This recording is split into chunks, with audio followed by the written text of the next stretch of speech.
Yang terhormat Pak Yakut Khalil Quomas, Menteri Agama Republik Indonesia.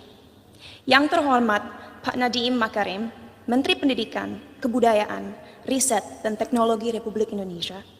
Yang terhormat Pak Muhammad Tito Karnavian, Menteri Dalam Negeri Republik Indonesia, yang hari ini diwakili oleh Dirjen Polpum Bapak Dr. Bahtiar Masters of Science.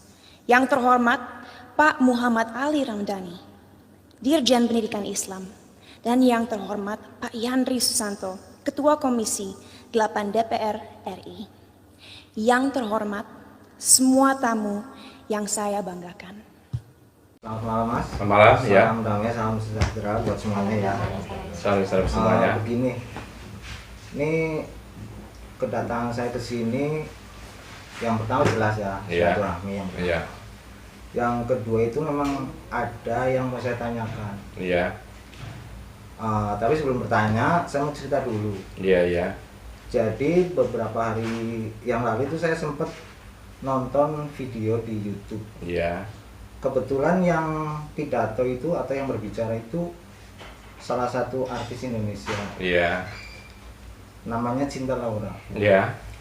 Nah, di situ memang ada kalimat-kalimat yang memang saya senang loh mendengarkan kalimat-kalimat tersebut. Iya. Menarik. Sangat menarik lah ya. Buat saya itu sangat menarik. Iya. Buat saya tanyakan. Iya. Jadi begini. Yang pertama itu di situ Cinta Laura bilang kalau Indonesia itu kan Bhinneka Tunggal Ika ya, Iya. yang artinya berarti berbeda-beda tetapi tetap satu jua. Iya, betul. Nah, di situ kan Cinta Laura mengatakan di negara Indonesia ini yang memang statusnya Bhinneka Tunggal Ika ya, Iya. tapi masih banyak yang berkelahi gitu antar ras, suku, terutama agama. Perselisihan itu. Oh, iya. Nah, itu kan yang mau saya tanyakan maksudnya begini loh, Mas. Menurut pandangan ajaran perjalanan Triluhur itu sendiri gimana gitu loh?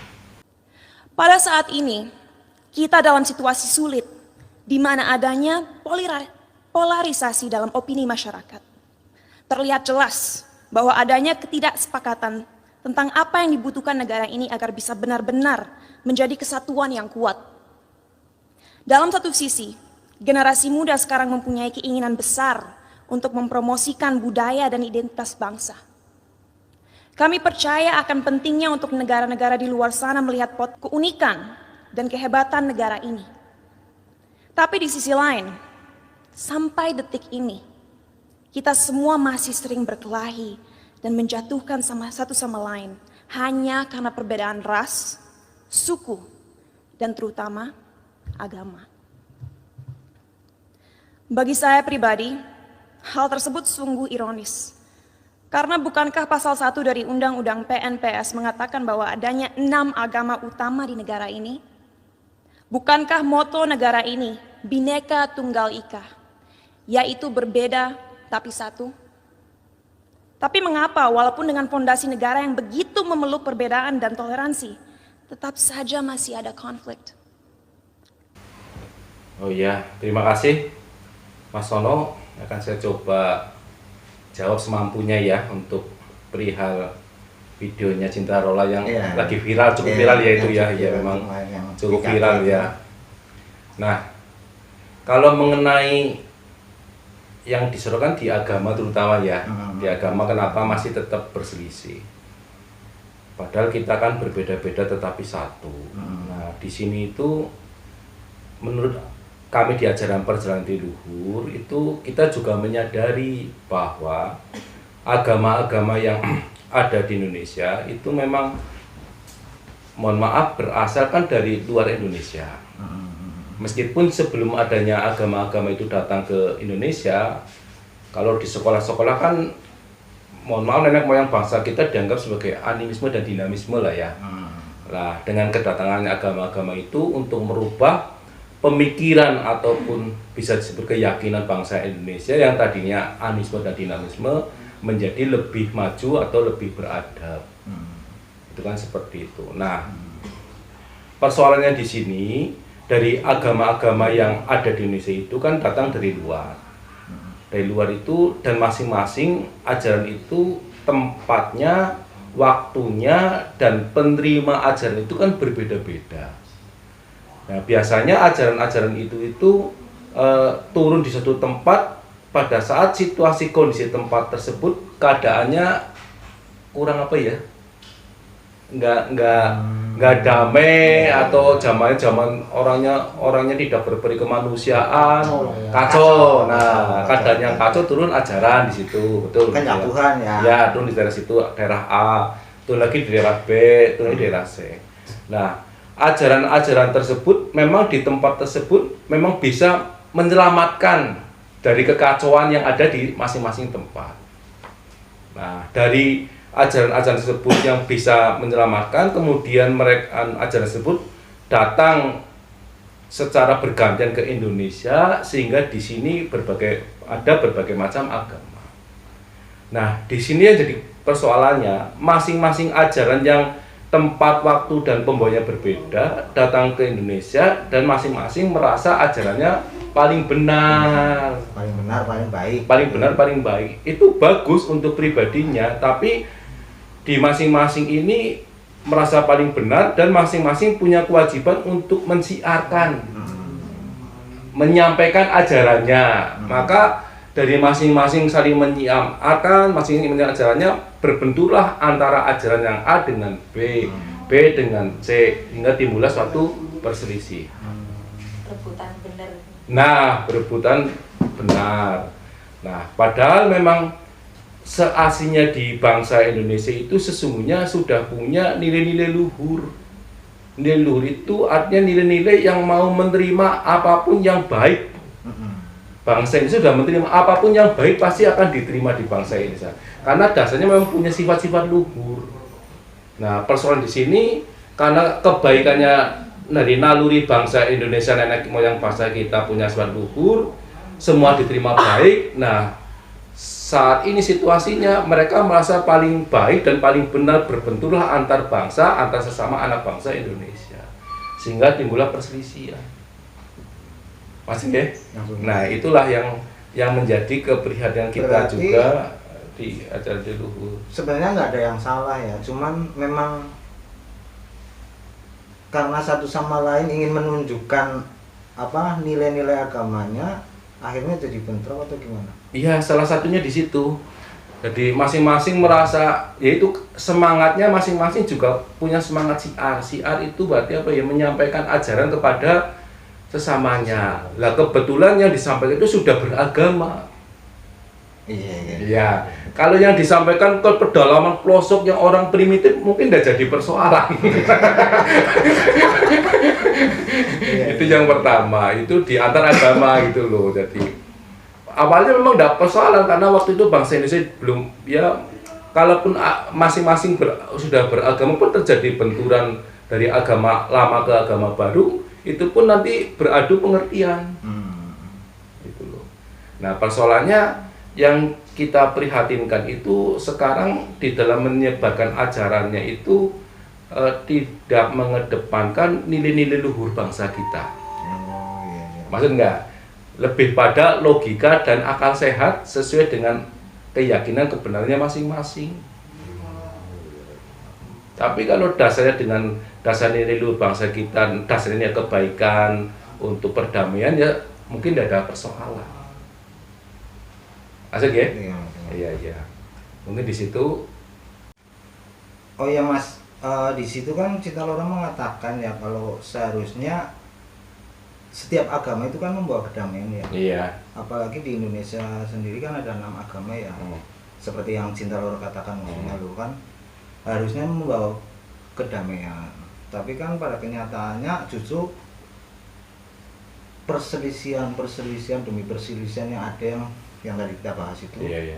Lah, yang mau saya tanyakan, menurut Mas Edi sendiri itu cara menyikapinya loh, itu seperti apa gitu loh, agar perselisihan tersebut minimal itu nggak larut-larut, berlarut, meminimalisir gitu loh. Ya begini ya, modalnya ini sih pendapat ya, mungkin salah benarnya Saya tidak ngerti ya berpendapat. Jadi tadi kan sudah saya sampaikan bahwa ajaran agama itu di dalam menerjemahkan apa yang ayatnya itu, kalau dengan menggunakan logika dan akal sehat, biasanya itu masing-masing manusia kan punya logika dan akal sehat yang beda-beda. Nah, kalau menurut ajaran perjalanan luhur, gunakanlah logika akal sehat digunakan, akal budi juga digunakan. Ya, akal budi dan akal sehat. Nah, apa itukah akal sehat? Akal sehat itu biasanya itu ujung-ujungnya untuk mencari suatu keuntungan. Keuntungan untuk dirinya atau keuntungan untuk kelompoknya. Tapi kalau dengan akal budi, dia itu bisa dalam suatu perbuatan itu dia nggak mengejar suatu keuntungan, hanya untuk suatu kebaikan, hanya untuk suatu kedamaian. Nah, inilah yang menjadi persoalan kalau menerjemahkannya hanya dengan logika dan akal sehat seperti apa yang tertulis di kitabnya masing-masing, maka akan berbenturan satu dengan lain. Tapi kalau menerjemahkan dari ayat-ayat di dalam kitabnya masing-masing itu dengan akal budinya, dengan nilai-nilai luhurnya, di mana akal budi itu kan tumbuh untuk niat-niat yang baik. Kalau di ajaran Tilur itu, kalau kita ketemu kebaikan yang sebenar-benarnya itu harus dipisahkan antara logika dan perasaan yang baik. Nah, kalau hanya mengedepankan masing-masing logikanya sendiri-sendiri, ya bertarunglah antar logika itu, baik di dalam satu agama maupun di antar agama. Tapi kalau dasar dengan menggunakan perasaan yang baik, maka tidak akan berbenturan antara satu dengan yang lain. Ya, meskipun mungkin tidak menguntungkan, meskipun itu merugikan, tapi demi kebaikan dirinya dan kebaikan semua umat manusia, demi perbaikan semua alam di sekitarnya, tidak ada persoalan kalau memang itu adalah untuk kebaikan. Nah, ini yang mungkin kalau mungkin dengan menerjemahkannya dengan akal budinya, dengan perasaan yang baiknya, saya rasa segala perselisihan itu bisa diatasi. Begitu loh, paham ya Mas Andri ya? Iya, berarti di situ ya? Iya, cara menerjemahkan masing-masing ajaran-ajaran itu kan tadi saya di depan, yang A dari daerah A, yang B dari daerah B, C dari C datang ke sini, mereka menerjemahkan dengan logika dan akal sehatnya masing-masing, berbenturan. Tidak disertai dengan akal budi. Akal budinya yang merupakan ciri khas dari bangsa Indonesia itu akal budi atau sebenarnya nilai-nilai luhur dari bangsa kita sendiri. Ya, saya rasa itu mungkin di pidatonya Cinta Laura yang mengenai tentang perselisihan antar agama di khususnya. Ya, kalau mungkin bisa dengan perasaan yang baik, mungkin Bhinneka Tunggal Ika bisa terwujud di bangsa kita ini. Tidak ada perselisihan. Demikian mungkin saya jawab, Mas. Mungkin ada lagi. Berarti ini bukan agamanya yang salah berarti kan ya? Bukan, manusianya cara menerjemahkan ayatnya itu ya yang keliru. Tapi itu wajar, manusia punya punya kesalahan yang itu wajar lah. Ya Mas Edi tadi sudah diterangkan bahwa tadi masalah agama ya, masalah agama membawa perdamaian, terus akhirnya banyak perselisihan, tadi sudah dijelaskan. Nah, ini masih seputar pidatonya Cinta Laura ya. Iya, gimana Mas? Itu tentang manusia makhluk terbatas dan Tuhan tidak terbatas. Nah, itu menurut Mas Edi sendiri pandangannya gimana? Sampai detik ini, saya tidak akan pernah lupa akan apa yang dikatakan oleh salah satu filsafat paling berpengaruh sepanjang masa, yaitu René Descartes. Ia mengatakan, manusia adalah makhluk yang finite atau terbatas, sedangkan Tuhan adalah sosok yang infinite atau tidak terbatas. Oleh karena itu, bagaimana kita sebagai makhluk yang terbatas merasa mempunyai kemampuan untuk mengerti sesuatu yang jauh di luar kapasitas kita? Bagaimana kita sebagai makhluk yang terbatas bisa memahami esensi dari sesuatu yang tidak terbatas? Inilah salah satu akar dari masalah yang kita miliki dalam masyarakat Indonesia sekarang. Oh iya, kalau yang mengenai Tuhan tidak terbatas dan manusia terbatas itu ya. Iya. Jadi kalau menurut pendapat di saya itu gini, jadi antara Tuhan dan manusia itu Tuhannya manusia, manusia Tuhan loh. Dalam arti begini, dalam arti bahwa kita manusia itu bisa mempunyai kuasa. Kuasa dalam arti mempunyai kekuatan atau kemampuan untuk mencipta. Punya kuasa untuk merusak, punya kuasa untuk mengampuni. Untuk kuasanya apa saja manusia bisa. Iya. Nah, dari kuasa-kuasa manusia itu, tapi ada yang lebih kuasa dari manusia, disebut dengan maha kuasa atau maha pencipta. Nah, inilah yang paling puncak daripada yang membedakan antara manusia dengan Tuhan. Tuhan itu maha pencipta, Tuhan itu maha kuasa, Tuhan maha memberi. Manusia juga bisa memberi, bisa mencipta, dan bisa apa saja berbuat di dunia ini. Nah, bedanya kalau di kita itu maha, artinya Tuhan itu di atas segala-galanya, di atas daripada manusia. Tidak terbatas. Tidak terbatas itu dan segala-galanya. Dan yang paling tidak terbatasnya itu adalah bahwa Tuhan itu maha hidup. Dengan maha hidupnya itu menghidupkan manusia. Dan hidup itu langgeng, artinya abadi, nggak ada batasnya. Sumbernya dari Sang Maha Hidup, Tuhan itulah. Maksudnya? Ya, Tuhan itu maha hidup, hidup itu langgeng, nggak ada batasnya, nggak ada ukurannya. Tapi manusia hidup di dunia ini itu terbatas. Tidak bisa menghidupkan manusia. Tidak bisa menghidupkan manusia. Nah, titik puncak daripada yang membedakan antara Tuhan yang tidak terbatas dan manusia yang terbatas, bahwa manusia hidup di dunia ini ada batasnya, yaitu pada akhirnya manusia akan mati. Umur apapun yang dilakukan tetap manusia itu ada batasnya. Sehingga dengan keterbatasan manusia hidup di dunia ini, sehingga manusia itu tidak bisa melebihi dan menyaingi Sang Maha Hidup, yaitu Tuhan itu sendiri. Maksudnya enggak? Ya, kalau manusia hidupnya sepanjang zaman, yaitu yang Maha Hidup. Ya, maksudnya ya, Maha Hidup itu tidak terbatas, manusia terbatas dengan adanya jasmani, ukuran umurnya itu sekian tahun, sekian ratus tahun, pada akhirnya akan mati. Nah, ini yang dimaksud dengan Tuhan yang tidak terbatas dan manusia yang terbatas. Di samping dia kuasa segala-galanya, Tuhan itu maha kuasa, dan dia mengkuasa puncak itu, yaitu maha hidup dan menghidupkan manusia. Maksudnya Pak? Maksud. Ada. Nah, terus itu bagaimana memahami yang tidak terbatas? Oh iya, kalau untuk bisa memahami tentang yang tidak terbatas, berarti kan tidak terbatas kan tidak terhingga ya.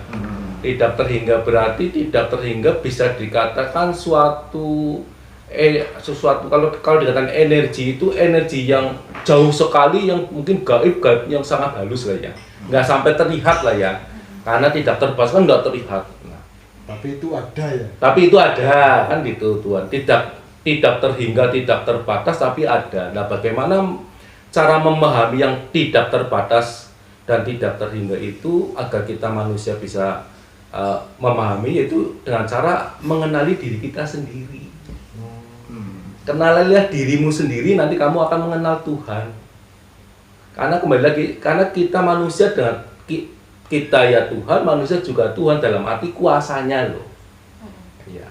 Jadi kuasa Tuhan itu ada di dalam diri kita. Maksud enggak? Kuasa Tuhan itu ada dalam diri kita lah. Untuk bisa mengenal Tuhan, kita harus mengenali kuasa yang ada di dalam diri kita. Lebih jauh lagi, di dalam diri kita atau setiap manusia mempunyai roh atau sang hidup. Diusahakan kalau di ajaran perjalanan luhur, bagaimana manusia itu bisa mengenali roh atau sang hidup yang ada di dalam dirinya sendiri. Maksud? Bisa seperti itu ya? Bisa, karena kita ini hidup kan ada hidupnya. Sumbernya dari tadi yang maha hidup. Nah, jadi untuk mengenali hidup ini, kalau secara umum paling mudah hidup ini adalah hidup kalau di ajaran Buddha itu adalah hidup yang suci. Hidup yang suci adalah hidupnya itu, manusia itu hidupnya bukan seperti hidup dengan makhluk-makhluk yang lain. Dengan binatang, tumbuhan itu juga hidup. Tapi manusia itu mempunyai hidup, tapi hidup yang suci, yang secara umum di dalam diri manusia punya hati nurani. Oleh karena itu, untuk mengenal Tuhan, ikutilah hati nuranimu, maka itu sudah mengikuti apa menjadi kehendak Tuhan. Berarti bisa dikatakan Tuhan itu sumber kekuatan kita ya? Betul, ada di dalam diri kita masing-masing. Semua manusia punya, tinggal mau diolah atau enggak, mau dimengerti atau enggak. Nah, kalau kita mengerti dengan hidupnya, kita mengerti dengan rasa sucinya, bukan dengan akal pikir atau logika kita, maka kita nanti akan menemukan suatu ketenangan, menemukan suatu kedamaian, menemukan suatu ketentraman, dan mungkin akan menemukan suatu kebahagiaan. Iya, kenalilah diri hidupmu sendirilah. Lebih tajamnya seperti kenalilah dirimu sendiri, nanti kamu akan mengenal Tuhan. Kenalilah sang hidupmu ini. Oh iya. Iya, sang hidup yang ada di dalam dirimu. Siapakah itu? Apakah semakin percaya adanya Tuhan itu maka semakin kuat kita juga. Iya, harus percaya pada diri sendiri. Semakin kita percaya pada diri, nanti kita akan percaya pada Tuhan. Oh, Ya. iya. Saya rasa itu jelas nggak Mas? Apa Mas? Jelas. Jelas. Ini masih seputar antara yang terbatas dan yang tidak terbatas. Iya. Di video tersebut kan Cinta Rola juga mengatakan kalau mengapa manusia seolah-olah memanusiakan Tuhan, ya kan? Iya. Mendikte Tuhan, Iya. tahu pikiran Tuhan, Iya. yang pada akhirnya justru itu yang menimbulkan radikalisme. Lah, menurut pandangan Mas Edi sendiri atau menurut pandangan Ajeng Chandra itu apa itu jawabannya? Bagaimana kita sebagai makhluk yang terbatas bisa memahami esensi dari sesuatu yang tidak terbatas? Inilah salah satu akar dari masalah yang kita miliki dalam masyarakat Indonesia sekarang. Karena pemahaman yang terbatas dan pemikiran yang tidak kritis, orang-orang terjebak dalam cara berpikir di mana mereka telah memanusiakan Tuhan. Merasa memiliki hak dalam mendikte kemauan Tuhan, merasa tahu pikiran Tuhan, dan merasa berhak bertindak atas nama Tuhan. Inilah yang akhirnya seringkali berubah menjadi sifat radikal. Oh iya. Kalau mengenai seolah-olah mereka, mohon maaf, mendikte Tuhan, terus mengatakan Tuhan, kalau diambil sisi baiknya sih ya benar juga. Karena mereka juga di dalam menerjemahkan apa kemauan Tuhan yang diyakininya itu kan ada ayatnya. Ada kalimat-kalimat di dalam kitab sucinya. Jadi mereka juga nggak salah, artinya apa yang tertulis dalam kitab sucinya itulah yang dianggap sebagai apa kehendak Tuhannya. Maksudnya ya, itu kehendak Tuhannya. Nah, sehingga seolah-olah disitulah kehendak Tuhannya, sehingga secara sadar dan sadar justru mereka menjadi Tuhan. Karena apabila menerjemahkannya tadi dengan logika dan akal pikir. Jadi salah Tuhan. Yang pertama itu.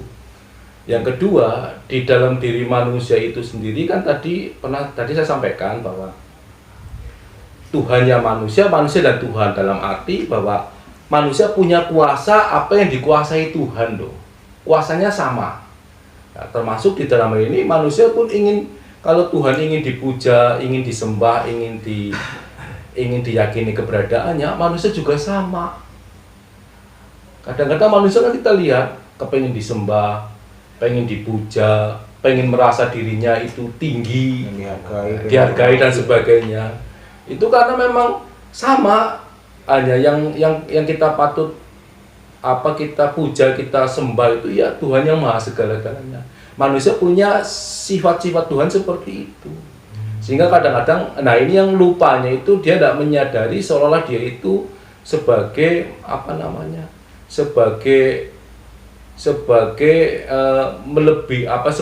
dalam perbuatannya itu justru melebihi daripada kekuasaan Tuhan itu sendiri.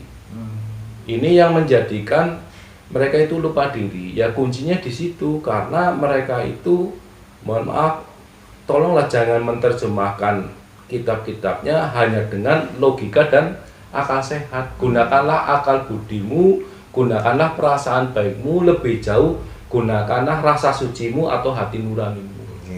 Ya, inilah nilai-nilai luhur daripada bangsa Indonesia. Ya, kalau mereka mereka menggunakan nilai luhur itu, saya yakin tidak ada nanti orang yang merasa seolah-olah dirinya itu Tuhan, seolah dirinya sebagai utusan Tuhan, seolah dirinya itu yang punya kuasa atas kebenaran yang ada. Itu padahal ya mereka nggak salah, tapi intinya gunakanlah dengan nilai luhur dalam dirinya masing-masing, dengan rasa sucinya, maka nanti hasilnya dalam menerjemahkan ayat tersebut penuh dengan kedamaian, ketentraman, dan kedamaian bagi semua umat manusia. Berarti intinya rasa menghormati tapi jangan menuhankan ya. Ya, toleransi. Ya. Karena semua tujuan agama itu di asal muasal datangnya itu kan untuk memperbaiki perilaku manusia. Manusia yang tidak baik untuk menjadi baik. Itu pokok pangkalnya di sana dulu loh, di sumber ajaran pertamanya di sana loh. Untuk memperbaiki manusia yang tidak baik, tataran kehidupan manusia. Dan di sana berhasil, kemudian ajaran itu datang ke Indonesia, ajaran A. Yang memperubah menjadi perilaku manusia datang lagi ke B ke sini. Nah, antara A, B, C di sini akhirnya seolah-olah merasa benar, sehingga mereka saling bertentangan, saling bertarung, saling berkelahi, sehingga tidak ada kedamaian di bangsa Indonesia. Seolah-olah seperti itu. Nah, padahal di kita, nenek moyang bangsa kita sudah membuat suatu rambu-rambu besar, Bhinneka Tunggal Ika, berbeda-beda tapi tetap satu juga. Kan seperti itu. Rambu-rambu besar lagi, Tuhan yang Maha Esa, Tuhan yang Maha Satu. Ujung-ujungnya kan sumbernya Tuhan itu satu yang tidak terbatas. Jangan mengklaim karena ajaran A dari daerah A, ucapan Tuhannya A. Ajaran B dari daerah B, Tuhannya B. Ajaran C dari daerah C, Tuhannya C. Karena sebutan bahasanya kan beda-beda. Nah, datang ke sini mereka akan mengucap berbeda-beda. Dan di sini saja yang disebut Sang Maha Pencipta yang tidak terbatas itu namanya kan Tuhan. Coba, ya Tuhan, coba tanya ke anak-anak, Tuhan siapa? Tuhan yang menciptakan dunia semesta alam ini. Kan seperti itu. Tuhan adalah penyelamat kita di dunia ini. Kan seperti itu. Nah, jangan masing-masing hanya berebut kata, bahasa, padahal substansinya itu sama. Satu. Berbeda-beda tetap satu. Pancasila, Tuhan yang Maha Esa, Tuhan yang Maha Satu. Saya rasa itu ya tanggapan dari Cinta Laura. Mas Edi, Iya. saya juga ada satu pertanyaan Iya. tentang videonya Cinta Laura ya. Iya. Mengenai agama sebagai kompas moral manusia. Lah, menurut ajaran perjalanan Triluhur, agama sebagai kompas moral manusia itu gimana, Mas? Fungsi terbesar agama adalah satu, yaitu untuk membimbing kompas moral manusia, untuk mengingatkan manusia bahwa kita harus memperlakukan satu sama lain dengan hormat, bahwa kita harus bersyukur, dan bahwa kita semua harus sadar bahwa waktu kita di dunia ini hanyalah singkat dan terbatas. Oh iya, jadi kalau Cinta Laura seperti itu ya. Oh iya, jadi kalau ya betul juga, artinya Cinta Laura itu kalau misalkan agama sebagai kompas moral manusia, betul. Artinya tadi kan saya sampaikan di depan bahwa semua agama itu membawa kebaikan untuk tatanan kehidupan masyarakat pada saat diturunkannya loh. Dia memang membawa kebaikan sebagai alat untuk memperbaiki kehidupan masyarakat di tempat diturunkannya ajaran. Ajaran A, masyarakatnya kacau balau, diturunkan ajaran A, maka dia sebagai kompas moralnya menjadi tatanan masyarakat di daerah A itu menjadi baik. Di tempat B, keadaan masyarakatnya kacau balau, misalkan seperti itu, diturunkan ajaran B, hingga dengan ajaran B sebagai kompas moralnya menjadi manusia yang baik. Nah, persoalannya tadi kembali lagi, ajaran agama yang sebagai kompas moral untuk membentuk pribadi manusia menjadi baik, dan dari ajaran-ajaran tersebut datang ke Indonesia. Nah, di sini mereka itu, mohon maaf, saling berebut atau beradu kebaikan, saling berebut beradu kebenaran. Nah, kalau manusia sudah berebut kebenaran jadi nggak benar. Ya benar sama benar ditarungkan ya buat apa? Padahal kebenaran itu yang penting kan harus dijalani, harus dijalankan, nggak usah diperebutkan.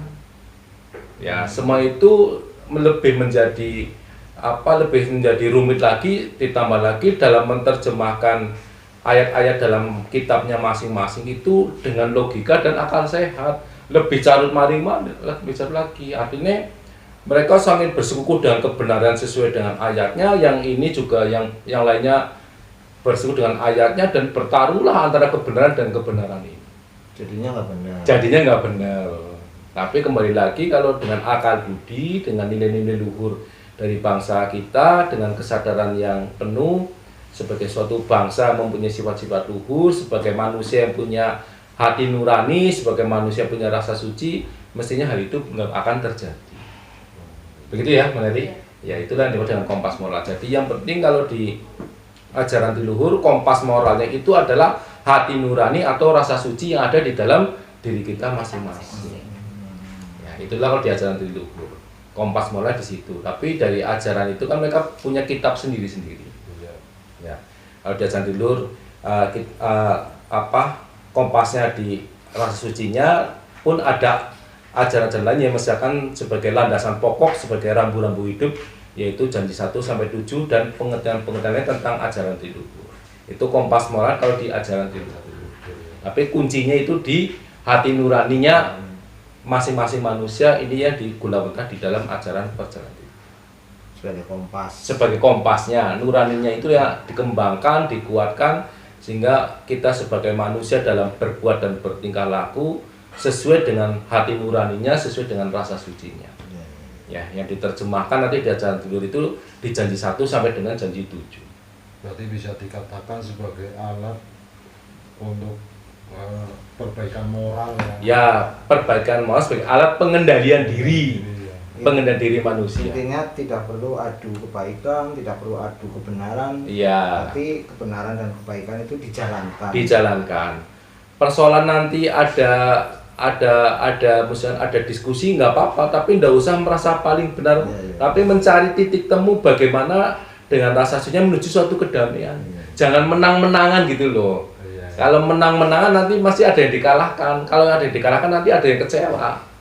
Jangan merasa paling benar. Jangan merasa paling benar. Semuanya benar, hanya memang semua ini adalah masih dalam proses perjalanan kehidupan dunia. Ini semuanya masih berproses. Belum sampai ke titik akhir kebenaran yang sebenarnya. Karena kebenaran yang sebenarnya itu miliknya yang maha tidak terbatas itu. Iya kan? Ini kan masih berproses terus.